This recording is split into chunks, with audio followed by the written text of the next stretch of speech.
لها. طبعا ما حدش يصدقها في الأول، واعتقدوا إنها مجرد كوابيس أو خيال طفلة صغيرة. لكن الموضوع وصل لذروته لما الأب محمود رجع من شغله يوم وشاف كل أثاث البيت مقلوب، والجدران عليها كتابات غريبة بخط قديم. وقتها قرروا يستشيروا شيخ من القرية. الشيخ لما زار البيت حكى لهم إن المكان فيه سكانه من الجن، وإن البيت ده كان في الأصل مبني على أرض مقابر قديمة. نصحهم يقروا القرآن ويحافظوا على الصلاة ويرشوا مية مقري عليها في كل ركن من البيت. العيلة عملت بنصيحة الشيخ وبدأوا يلاحظوا تحسن تدريجي. الأحداث الغريبة قلت، والست العجوزة اختفت من أوضة مريم، بس فضلوا محافظين على قراءة القرآن وأذكار الصباح والمساء. الدرس اللي اتعلمناه من القصة دي إن الإيمان والتمسك بتعاليم الدين هو أقوى سلاح ضد أي شر.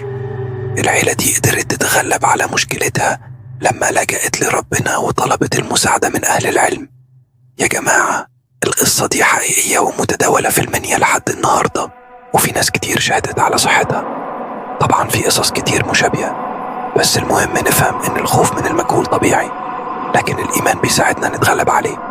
ما تنسوش تعملوا لايك للفيديو وتشتركوا في القناة عشان يوصلكم كل جديد من القصص المرعبة الحقيقية. وإذا عندكم قصص مشابهة شاركوها معنا في التعليقات. شكرا ليكم وأراكم في الفيديو القادم إن شاء الله.